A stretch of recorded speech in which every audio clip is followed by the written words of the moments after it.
Bonjour à vous. Bienvenue dans cette nouvelle vidéo. Salut Vanessa. On n'est pas bien ici à marcher sur cette côte espagnole? Là, c'est juste merveilleux. En fait, on est sur la Costa Brava. On est parti 4 jours pour un nouveau petit périple. Tout à fait.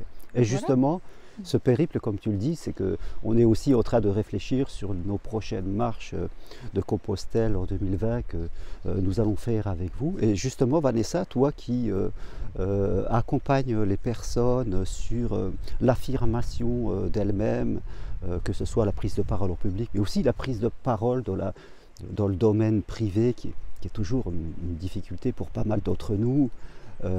Quelles sont un peu, toi, quand tu accompagnes des personnes, c'est quoi les problématiques qu'ils rencontrent avec les autres?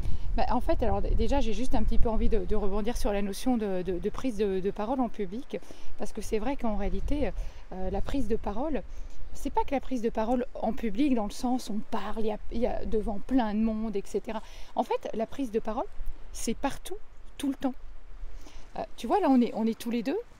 On marche ensemble, on parle, on est déjà dans une prise de parole. Oui. Et en fait, et je trouve que quand on marche justement comme ça, la parole, elle se libère beaucoup plus facilement.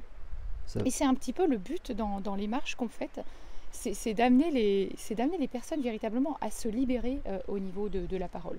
Parce que quand on marche comme ça pendant quelques heures, et au bout d'un moment, je peux vous dire que le mental, il finit par décrocher.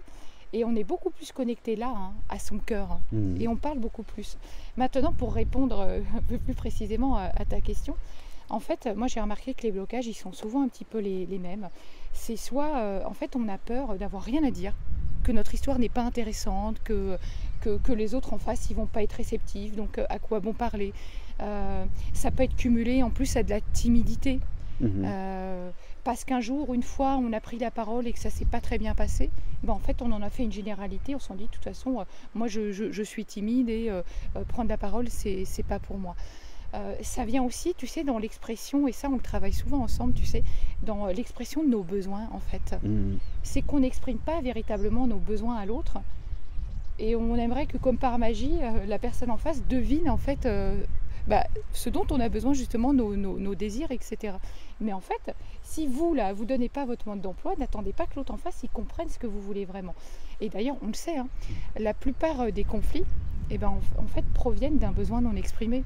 Qu'est-ce que tu en penses, d'ailleurs, toi? Oui, est-ce que les gens, quelque part, c'est ça un petit peu le mental, des fois, j'ai l'impression, en tout cas, toi tu es plus experte que moi, mais qu'on rencontre deux styles de personnes. Alors ceux qui n'osent pas parler, parce que comme tu l'as dit, ils ont l'impression que ce qu'ils disent c'est pas intéressant, alors que tout le monde s'en fout.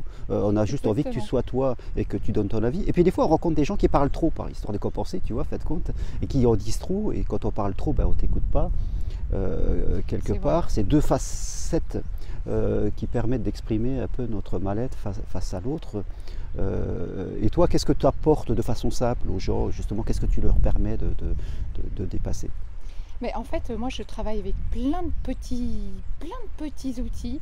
Je vais inclure de l'improvisation théâtrale, des jeux de rôle, des techniques de respiration aussi, même de l'expression vocale. En fait, tout un tas de petites choses qui vont faire que petit à petit, elles vont déverrouiller aussi les blocages. Parce que parfois, ce sont aussi des blocages corporels. C'est pas que le fait de parler ou de ne pas savoir parler. Souvent, en fait, ça vient de blocages corporels. Donc, en fait, j'ai vraiment une méthode qui, petit à petit, va dénouer, en fait, tous les blocages que rencontre la personne. Ça va de arriver à écrire une intervention avec son histoire.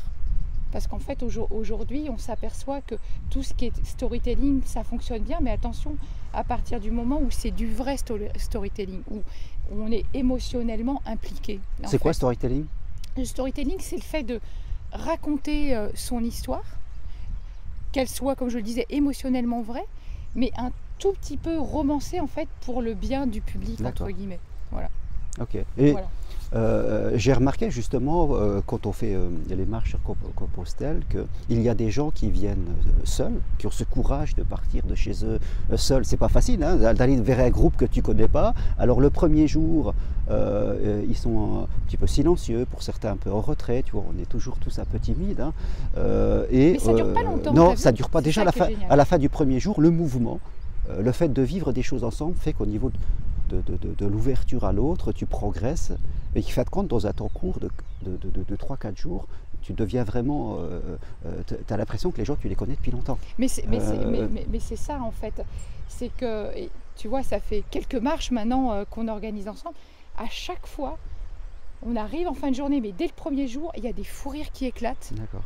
Parce que les gens ont lâché.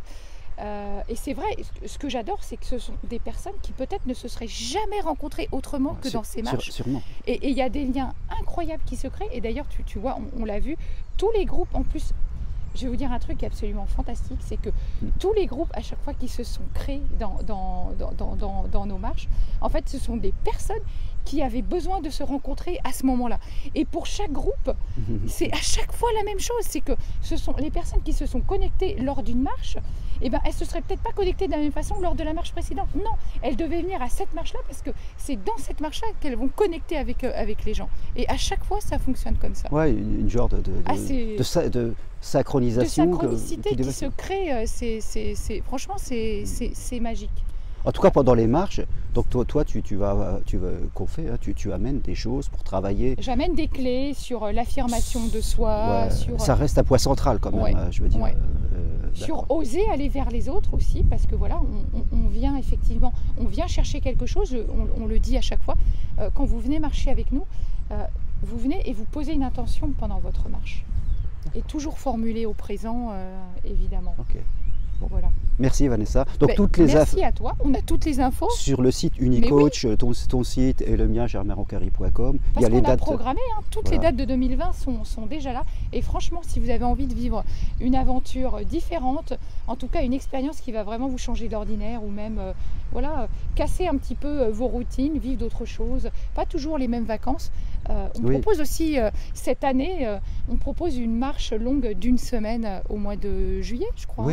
Oui, tout à fait. Une marche de 7 jours sur des parcours faciles quand même, qui laissent du temps. Oui, parce qu'on va rigoler. Hein.